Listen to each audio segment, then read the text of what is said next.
The grand halls of the Galactic Empire's diplomatic vessel gleamed with polished metals and pulsing lights as the first official meeting between humanity and the Empire was about to begin.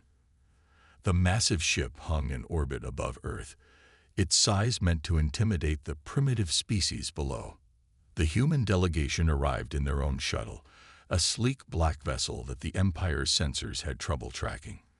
This detail went unnoticed by most, except for the Empire's security chief, who frowned at his malfunctioning equipment. "Welcome, representatives of Earth," announced High Commander Wilson of the Empire, his translator converting his words into perfect English. His tall, blue-skinned figure towered over the human delegates. "We are pleased to welcome your world into our expanding empire." The leader of Earth's delegation, Ambassador Mark, a seasoned diplomat with graying hair and stern eyes, stepped forward. "We appreciate the invitation, High Commander. However, we must first discuss terms of potential cooperation rather than immediate integration." The Empire's officials exchanged amused glances. They had done this hundreds of times before with other species. All eventually bowed to their superior civilization. "Terms." Wilson's laugh echoed through the chamber. "You misunderstand. We are informing you of your integration, not requesting it. Your species is young, barely space-capable. The Empire will guide you." Mark's expression didn't change, but his voice carried a weight that made several Empire officials shift uncomfortably. "I believe you misunderstand, High Commander. We are not seeking guidance. We are offering you a chance for peaceful coexistence." Peaceful coexistence. Another Empire official stepped forward, his ornate robes marking him as senior diplomat Reed. "We've studied your history. Your planet has known nothing but war. You cannot even maintain peace among yourselves." Ambassador Mark nodded slowly. "Exactly. We know war better than you can imagine. This is why we're warning you. Do not mistake our diplomatic approach for weakness." High Commander Wilson waved his hand dismissively. "We have conquered 1,000 worlds. Your primitive weapons are nothing compared to our energy cannons and plasma shields." The human delegation exchanged knowing looks. A younger diplomat, Jane, stepped forward with a data tablet. "We've prepared a demonstration of our current military capabilities. Perhaps after viewing it, you'll reconsider your approach." The Empire officials watched the presentation with growing disdain. The images showed Earth's military forces, ships, weapons, and defense systems that seemed primitive compared to the Empire's technology. "This is what you threaten us with?" Wilson laughed. "These are children's toys compared to our might." Ambassador Mark collected the tablet, his face grim. "What you've seen is what we've chosen to show you. There's an old Earth saying, 'Those who desire war should first count the cost.' We're giving you this chance to count that cost. Are you threatening the Galactic Empire?" Wilson's voice turned cold. "Your arrogance exceeds your wisdom." "No, High Commander, we're warning you. There's a difference." Mark turned to leave, then paused. "Our history of war has taught us many things. The most important lesson is this: the deadliest weapons are the ones your enemy doesn't know about until it's too late." The Empire officials watched in silence as the human delegation walked out. As they reached the door, Mark spoke one last time without turning around. "When you decide to ignore this warning, and we know you will, remember that we tried to prevent what comes next." The human shuttle departed, leaving the Empire officials discussing their next move. None of them noticed that their ship's most sophisticated scanning systems had failed to detect any energy signatures from the human vessel. 2 days later, the Empire's High Council met to discuss the Earth situation. Their decision was unanimous. This primitive species needed to learn its place in the galaxy. They would send a small invasion fleet, just enough to demonstrate their power, and bring Earth to its knees. As the invasion fleet prepared to depart, a junior officer reported something odd to High Commander Wilson. "Sir, we're detecting unusual activity around Earth's moon. It appears they're moving some kind of satellites into position." Wilson dismissed the report without a second thought. Let them play with their toys. Soon they will learn what real power is. As the Empire's ships entered hyperspace, they remained unaware that humanity was smiling. The Empire had made exactly the mistake Earth's leaders had expected. The trap was set, and the Empire was walking right into it. The war was about to begin, and only one side truly understood what that meant. The Empire's invasion fleet emerged from hyperspace, their massive ships casting shadows over Earth's orbital defense stations. 50 warships, each carrying enough firepower to level a city, moved into attack formation. To the Empire, this was a small force meant for a simple conquest. To Earth, it was exactly what they had expected. Commander James stood on the bridge of Earth's flagship, defiant, watching the enemy ships arrange themselves in their standard attack pattern. His calm demeanor puzzled the Empire's tactical officers who monitored the human communications they could intercept. "Sir," reported his first officer, "the Empire ships are broadcasting their demand for surrender on all frequencies." James smiled slightly. "Send them our response." The message was simple. No. High Commander Wilson, leading the invasion from his flagship, received the response with amusement. "Begin the attack. Target their primitive defense stations first." The Empire's ships opened fire, their energy weapons lighting up space with brilliant beams of destructive force. The Empire's officers watched confidently, expecting to see Earth's defenses crumble instantly. Instead, the beams hit something invisible several kilometers before reaching their targets. The energy weapons dispersed harmlessly against shields that, according to the Empire's scans, didn't exist. "Impossible," Wilson shouted. "Their technology level couldn't possibly." Before he could finish, Earth's defense platforms came to life. But instead of firing energy weapons, they released clouds of what appeared to be metallic dust. The Empire officers watched in confusion as the clouds spread through space. "Sir," an Empire scanner operator called out, "these particles, they're interfering with our targeting systems." James watched from the Defiant as the Empire fleet's formation began to waver. "Now," he ordered quietly. Earth's response came not from their visible ships or stations, but from the dark side of the moon. Hundreds of small, unmanned vessels emerged, each barely larger than a fighter craft. The Empire's sensors, already confused by the metallic cloud, barely registered them. "What are those?" Wilson demanded. "They're too small to be a threat." The small ships accelerated to speeds the Empire had thought impossible for human technology. Instead of energy weapons, they fired solid projectiles. But these projectiles were special. Each contained a core of exotic matter that, upon impact, created microscopic singularities that lasted just long enough to tear holes in Empire ships' hulls. 3 Empire warships were ripped apart in the first volley. "Impossible," Wilson screamed. "Return fire. Destroy those toys." But the Empire's energy weapons were useless against ships they couldn't target properly. The metallic cloud had absorbed or reflected their beams, while Earth's vessels moved with impossible agility through the chaos. James opened a channel to the Empire flagship. "This is your only warning. Withdraw now." Wilson's response was to launch his fighter squadrons. Thousands of Empire fighters poured out of their carrier ships, heading toward Earth's forces. "Just as we planned," James said quietly. He pressed a button on his command chair. "Release the drones." What the Empire had assumed were pieces of space debris around Earth's orbit suddenly activated. Tens of thousands of small combat drones, each equipped with human AI systems, engaged the Empire fighters. The drones moved in perfect coordination, their tactics unlike anything the Empire had ever encountered. The battle in space became a massacre. Empire fighters, designed for formal combat with predictable enemies, found themselves overwhelmed by machines that fought with human unpredictability, guided by computer precision. Within an hour, half of Wilson's fleet was either destroyed or severely damaged.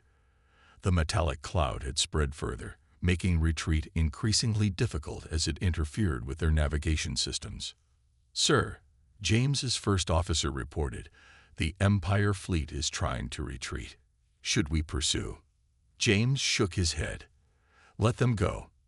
They need to report what happened here. As the surviving Empire ships fled in disarray, Wilson stared at his tactical display in shock. How had this primitive species defeated his fleet so easily? The answer came in another transmission from the Defiant. Remember, what you saw today was just our first line of defense. Still think we're primitive. As the Empire fleet limped back to their territory, they carried with them a message that would shake the Empire to its core. Humanity wasn't just ready for war. They had been preparing for it their entire existence. And they were just getting started. The Empire's High Council chamber had never been so quiet. The surviving officers from the failed invasion stood before them, their defeat evident in their posture. High Commander Wilson's voice shook as he finished his report. These humans, they aren't what we thought they were. Admiral Thomas watched the Empire's emergency meeting through a special quantum spy device that the humans had secretly planted during their first diplomatic visit. He sat in his underground command center, deep beneath Earth's Pacific Ocean, as the Empire's leaders argued about their next move. Send in the main fleet, one council member demanded. Crush them with overwhelming force. Thomas smiled. The Empire was about to make their second mistake. 3 days later, the Empire's main battle fleet arrived at the edge of the solar system. 500 capital ships, the pride of their civilization, prepared for what they believed would be a swift and devastating attack. The fleet admiral sent a message to Earth. Surrender now, and we will show mercy. Earth's response came in the form of a massive energy surge that the Empire's sensors couldn't identify. Suddenly, strange rectangular portals opened in space around their fleet. What trickery is this? The fleet admiral demanded. From these portals emerged Earth's true navy, ships that had been hidden in artificial pocket dimensions, a technology the Empire had thought impossible. These weren't the small vessels from the first battle. These were Earth's real warships. The human vessels were angular and black, absorbing both light and sensor scans. They moved with an eerie silence, using propulsion systems that left no energy signature. Each ship was unique, designed to counter specific Empire tactics that humans had studied through centuries of intercepted communications. Open fire, the Empire admiral ordered. But their weapons found no targets. The human ships seemed to bend reality around themselves, becoming partially out of phase with normal space. Empire energy beams passed harmlessly through them. Admiral Thomas opened a channel to all Empire ships. We tried to warn you. Everything you saw in our first battle was outdated technology we let you see. Now let us show you what humanity has really been working on. The human ships activated their primary weapons. Not energy beams or projectiles, but weapons that manipulated the fabric of space-time itself. Areas of space between Empire ships began to twist and fold, tearing their fleet apart without ever touching them. This is impossible, the Empire admiral shouted. No species can harness such power. Thomas's voice came again. We've had thousands of years of warfare to perfect our art. While you conquered peaceful races, we were fighting ourselves, constantly developing better ways to wage war. You never stood a chance. Empire ships tried to retreat, but found their hyperspace drives wouldn't engage. Humans had created a local field that prevented faster-than-light travel. Your Empire isn't ready for what we can do, Thomas continued. We've been watching you for centuries, learning your weaknesses, preparing for the day you'd find us. Every piece of technology you've seen us use was designed specifically to counter your tactics. The battle turned into a complete rout. Empire ships were systematically disabled or destroyed by weapons they couldn't understand or defend against. Their proud fleet, which had conquered 1,000 worlds, was being dismantled by a species they had dismissed as primitive. In the Empire High Council chamber, the leaders watched in horror as their main fleet was reduced to floating debris. One council member turned to the others, his voice trembling. What have we awakened? The answer came as Admiral Thomas transmitted one final message. This is still only a fraction of our capabilities. We've spent our entire history preparing for war among the stars. Each human nation developed different technologies, different strategies, different ways to fight. When you threatened us, we united them all. As the remains of the Empire fleet retreated in panic, Earth's ships vanished back into their dimensional portals, leaving no trace they had ever existed. The Empire's sensors couldn't even detect the debris from their own destroyed vessels. It was as if the entire battle had been a nightmare. But it was very real, and the Empire had finally learned what humans had tried to tell them from the start. They weren't just another primitive species to be conquered. They were humanity, forged in the fires of countless wars, and they were just beginning to show their true power.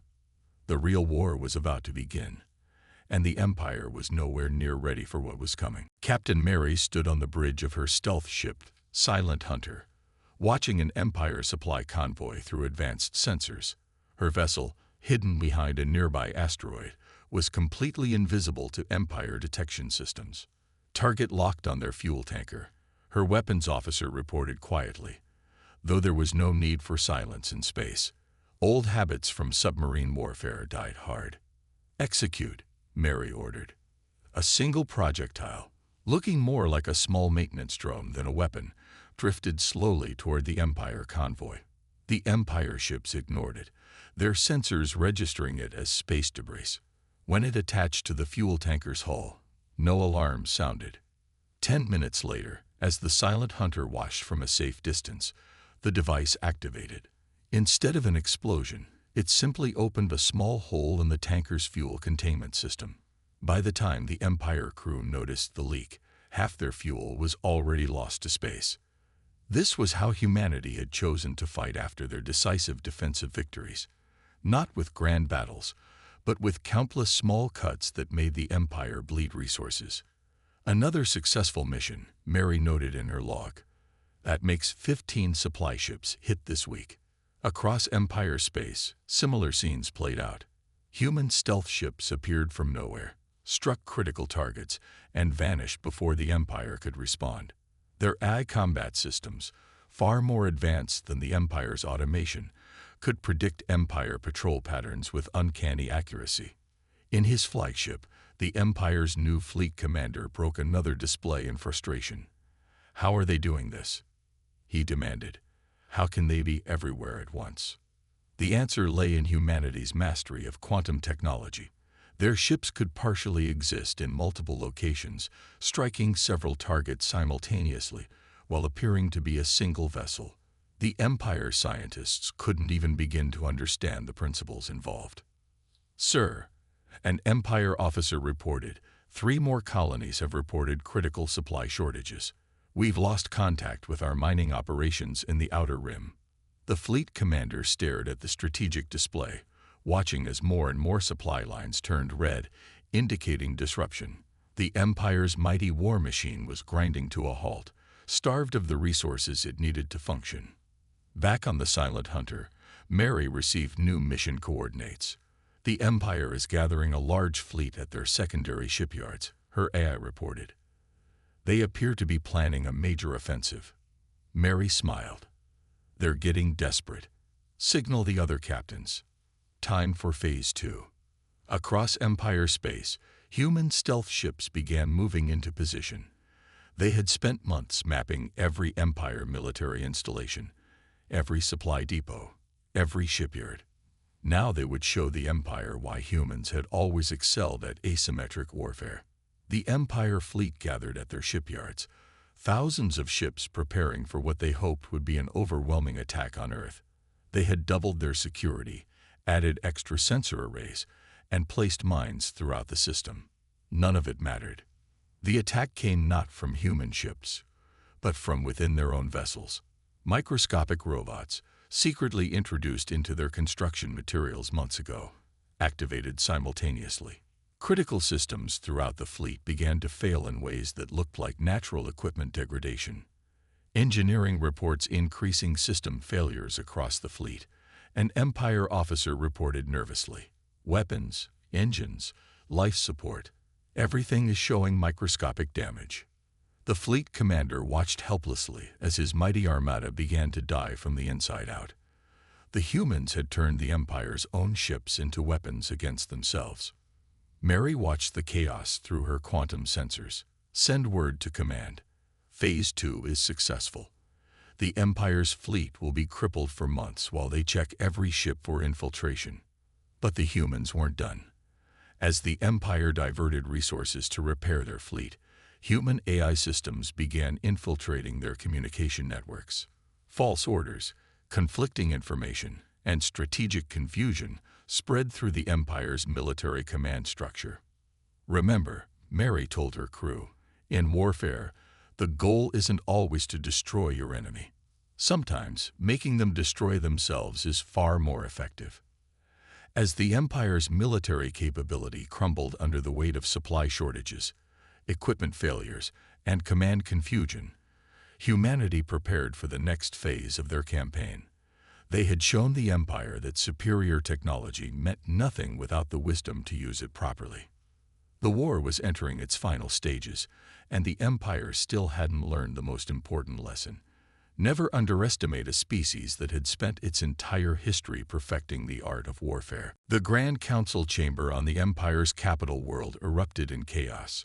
Representatives from dozens of worlds shouted over each other as reports of human attacks continued to pour in. "Our economy is collapsing," shouted one council member. "We can't protect our trade routes," yelled another. Commander Peter of Earth's Diplomatic Corps watched the proceedings through their quantum observation systems. The human strategy of targeting the Empire's infrastructure rather than their military was working perfectly. On the Empire world of Proxima, the first major crack in the Empire's unity appeared.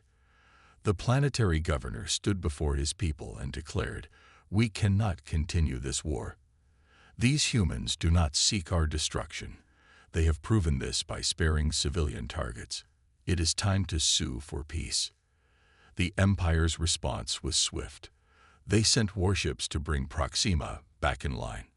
But when the ships arrived, they found something unexpected: a small human diplomatic vessel waiting in orbit. Peter stood on the bridge of the diplomatic ship Peacemaker, broadcasting a message to both the Empire fleet and the planet below. "Your Empire started this war. We're giving you a chance to end it." The Empire fleet commander scoffed. "You think one small ship can stop us?" "Look again," Peter replied calmly. Suddenly, the Empire ship's sensors detected hundreds of small objects attached to their hulls. Objects that had been there since they left port, completely undetected. Each one was capable of destroying the ship it was attached to. "We could have destroyed you at any time," Peter explained. "Instead, we're offering you a choice. The old Empire is dying. Join us in building something better." The Empire fleet stood down. Proxima became the first world to declare neutrality in the war. News spread quickly through the Empire's worlds. Humanity wasn't just winning the war. They were offering an alternative to the Empire's rule. More worlds began to question their loyalty. In the Empire's capital, the High Council received disturbing reports. Their own citizens were beginning to see humans not as enemies, but as liberators. Propaganda that had worked for centuries against other conquered species was failing. "Show them our strength," demanded one council member. "Destroy one of the rebel worlds as an example." But when they tried, they discovered their weapons wouldn't fire. Human AI had infected their targeting systems months ago, quietly waiting for this moment. The Empire couldn't even threaten their own worlds anymore. Peter continued his diplomatic mission, visiting world after world. At each stop, he carried the same message: "We don't want to destroy the Empire. We want to help you transform it." To prove their point, humans began sharing some of their less advanced technology with neutral worlds. Empire citizens saw their lives improve almost overnight as human medical technology cured diseases their own doctors couldn't treat. The Empire's military watched helplessly as more worlds declared neutrality. Their once mighty authority was crumbling not through force of arms, but through the simple demonstration that there was a better way. "This is impossible," the Empire's supreme commander muttered, watching another system declare its independence. "How can they be defeating us without fighting?" The answer came in a message from Peter. We learned long ago that the strongest victories don't come from destroying your enemy, but from making them see why they should become your ally. As the Empire's grip on its worlds weakened, humans began preparing for the final phase of their campaign. They had systematically dismantled the Empire's military, economy, and now its political unity. In the quantum observation room on Earth, military leaders watched the Empire's collapse with satisfaction. Their centuries of preparation had paid off. They had defeated the Empire not just with superior technology, but with superior strategy. Peter sent one final message to the crumbling Empire Council. Your empire is built on fear and force. Ours is built on cooperation and mutual benefit. Your own people are choosing their future. The only question is, will you choose to be part of it? The Empire's response would determine whether the war's final phase would be necessary. But either way, humanity had already won the larger victory.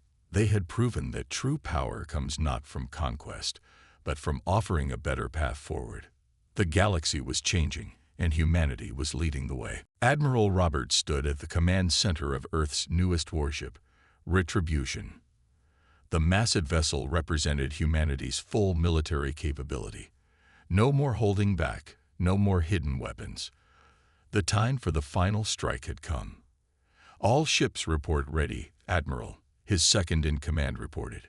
The fleet is in position. Before them stretched humanity's combined battle fleet, 10,000 ships of various sizes, each carrying weapons that the Empire had never seen before. They had gathered around the Empire's last stronghold, their capital system. Send the final warning, Robert ordered. The message was broadcast on all frequencies. Your empire has lost. Your worlds have abandoned you. Surrender now and face justice. Resist and face extinction. The Empire's response came quickly. Their remaining loyal worlds had gathered their forces around the capital, 5,000 ships of their most advanced design. They had spent months preparing these defenses, believing they could still win. They never learn, Robert sighed, launched the attack. The human fleet moved forward, but not in the way the Empire expected. Instead of forming battle lines, each ship activated its quantum drive. Suddenly, the Empire's sensors showed not 10,000 ships, but 100,000, each one simultaneously existing in multiple positions. Impossible, the Empire's defense commander shouted. Their ships can't be in multiple places at once. But they were. Human quantum technology had advanced far beyond what the Empire could comprehend.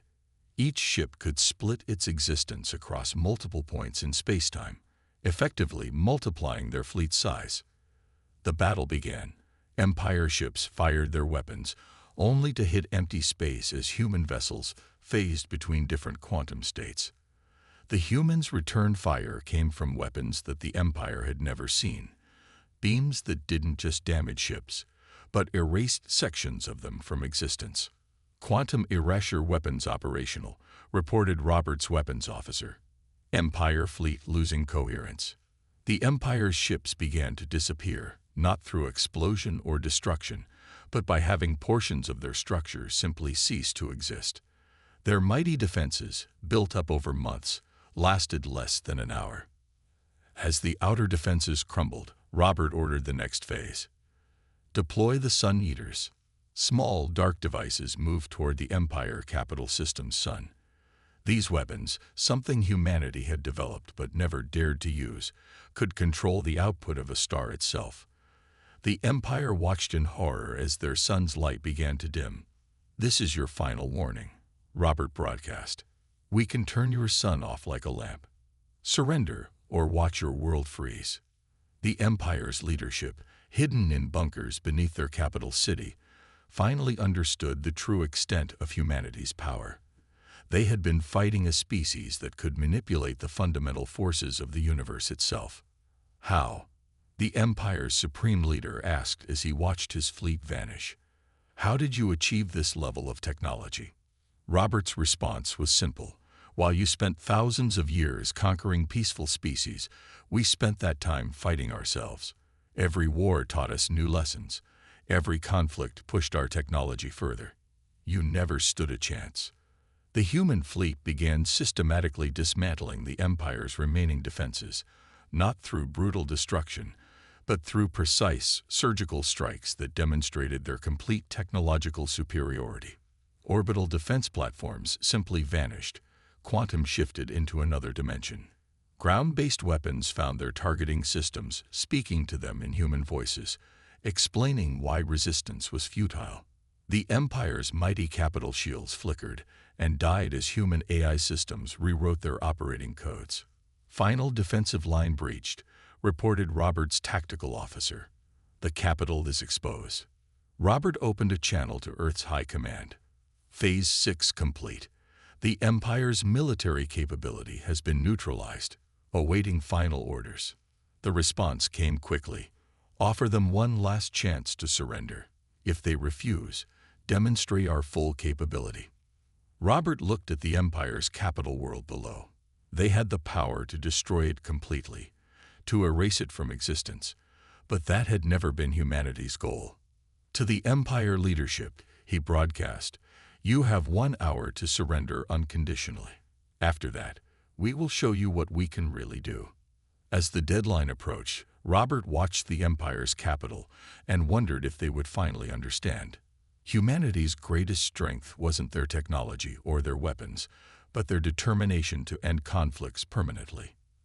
The fate of the Empire now rested on their answer. The Empire's surrender came not with a grand ceremony, but with a simple message: we yield to humanity's terms. After watching their mighty fleet vanish and their defenses crumble, even the most hardened Empire leaders understood that resistance was pointless. Admiral Robert stood in the Empire's Grand Council chamber, now serving as humanity's representative. Around him, delegates from both former Empire worlds and Earth discussed the future of galactic civilization. "The Empire as you knew it is finished," Robert announced. "But that doesn't mean your civilization must end. We're offering you a chance to join us in building something better." The former Empire worlds watched in amazement as humans began sharing their technology. Not the weapons, but the advances in medicine, energy production, and space travel that could improve lives across the galaxy. "Why?" asked a former Empire Council member. "Why show us mercy after we tried to conquer you?" Robert's answer surprised them. "Because the true measure of civilization isn't how well it wages war, but how it handles victory. We could destroy you all. Instead, we choose to help you grow." Over the next few months, human specialists spread throughout former Empire space. They helped rebuild damaged infrastructure, introduced new technologies, and taught principles of democratic governance to worlds that had only known Empire rule. On Earth, the victory celebration was subdued. Military leaders gathered to discuss what they had learned from the conflict. "The Empire never understood us," one general observed. "They thought we were savages because we had so many wars in our history. They didn't realize those wars made us unbeatable."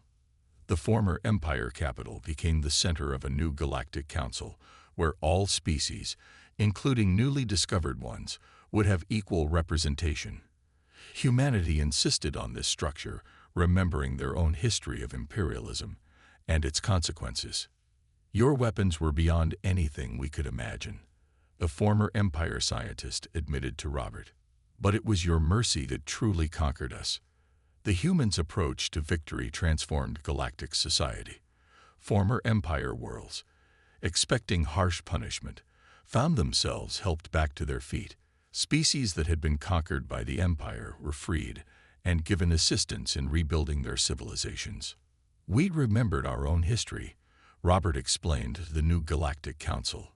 "We remembered how treating defeated enemies with respect led to lasting peace. The old saying, 'Make friends of your enemies,' guided our actions." The changes spread rapidly. Former Empire technology, combined with human innovation, led to unprecedented advances. Worlds that had been resource-poor under Empire rule discovered new ways to prosper through human technological assistance. Other alien races, who had watched the war from afar, began reaching out to humanity. They had seen not just humanity's power, but their wisdom in victory. The galaxy was transforming from an empire ruled by force into a community bound by mutual benefit. "We thought we were preparing for war all those centuries," Robert reflected in his final address to the council. "But really, we were preparing for peace. We learned from every conflict in our history, not just how to fight, but how to end fighting in a way that prevents future wars." The former empire worlds adapted quickly to their new reality. They discovered that cooperation brought greater benefits than conquest ever had. Trade routes reopened, but now they carried knowledge and culture instead of just resources and weapons. A year after the surrender, the galaxy had changed beyond recognition. The Empire's rigid hierarchy had been replaced by a flexible alliance of worlds. Humanity's role evolved from conqueror to advisor, teaching other species the hard lessons they had learned through their long history of warfare. "The Empire taught us one final lesson," Robert told his staff as they prepared to return to Earth. "True power isn't in the weapons you possess, but in knowing when not to use them." As his ship departed the former Empire capital, Robert looked back at the transformed world below. The war had proven humanity's military superiority, but their actions afterward had proven something far more important: their capacity for wisdom. The galaxy would remember not just how humanity won the war, but how they won the peace that followed. It was a lesson that would shape galactic civilization for generations to come. In the end, humanity's greatest victory wasn't defeating the Empire. It was showing the galaxy a better way forward.